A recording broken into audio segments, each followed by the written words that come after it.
Y entre los múltiples desafíos que tenemos como sociedad en cuanto a la igualdad entre hombres y mujeres, en el caso de la ciencia, esta deuda parece estar aún más lejos de saldarse. Sin duda es un tema que será el centro de la discusión este 11 de febrero, cuando se conmemore el Día Internacional de la Mujer en la Ciencia. De esto queremos hablar con Silvia Rux, quien es representante del Programa de las Naciones Unidas para el Desarrollo.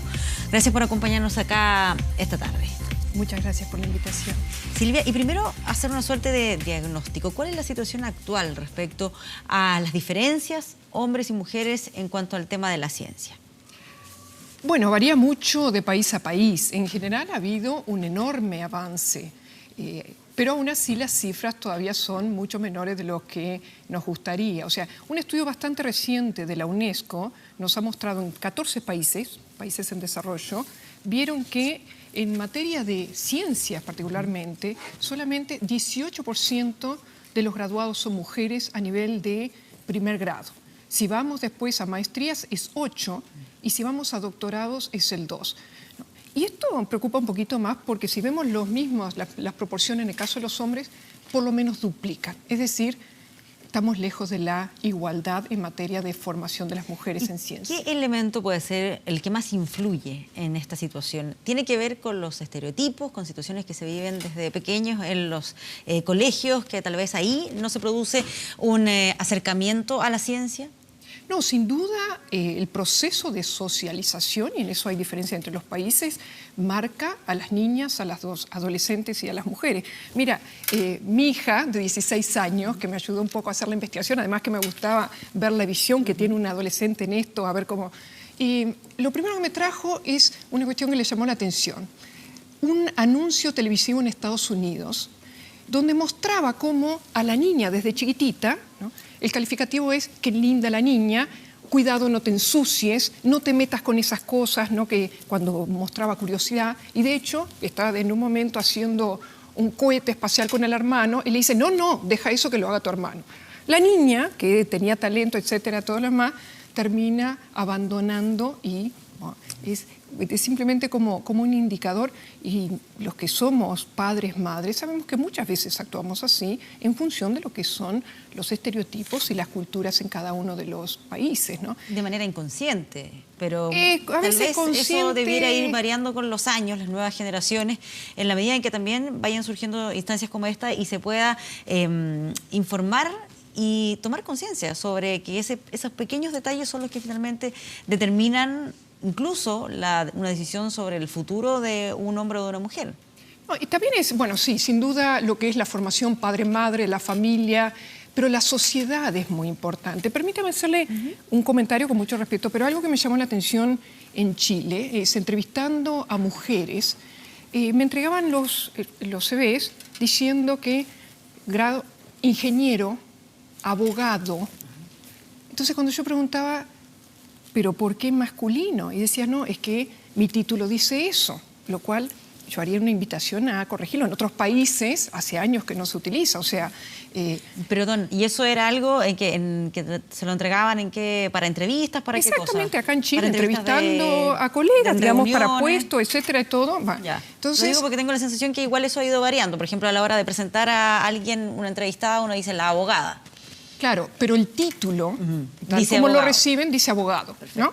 Entonces, la explicación que me dieron es justamente esa, que en el caso, en Chile, todavía los títulos dicen abogado, ingeniero, entonces las personas se ven obligadas, las mujeres, a colocarlo de la misma manera en el CV.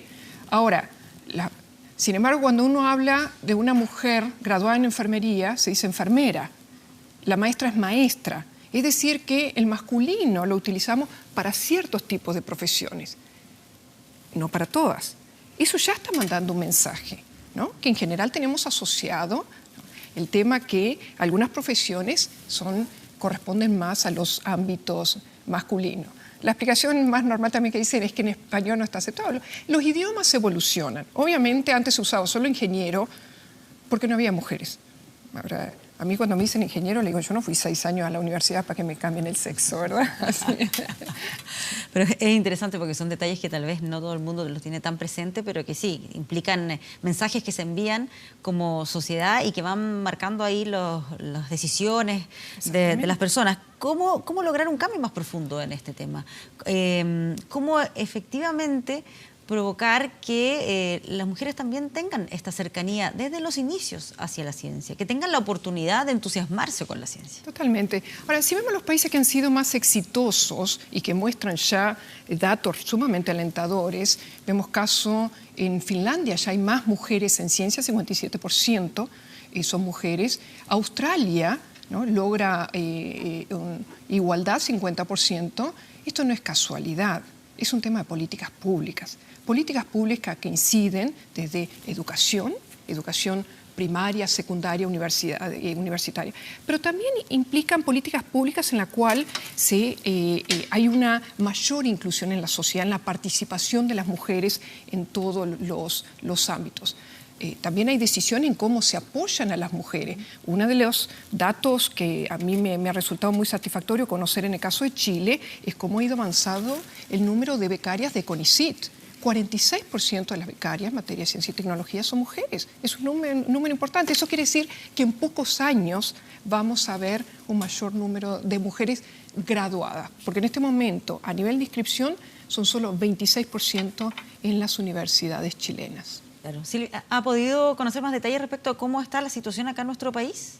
Bueno, justamente hay poca información. ¿Ya? En general nos pasa mucho en los países de América Latina y Caribe, a diferencia de países más desarrollados, pero sí, de los datos que tenemos, y en esto hay diferentes organizaciones, incluso alguna sociedad civil, como el caso Comunidad Mujer, que hace diferentes estudios, y de ahí sacamos, y el 26% hoy de mujeres inscritas en universidades, en lo que son ciencia, tecnología, ingeniería y matemática, es ese 26%. O sea, todavía es un número bastante inferior que a los países desarrollados. Sin embargo, como digo, esta mayor proporción de apoyo financiero, económico, y después hay que ver otro tipo de apoyo que se requiere, va a ayudar a que vaya avanzando en ese sector. Ahora, se ha establecido esta iniciativa del 11 de febrero, donde se trata de visibilizar esta situación.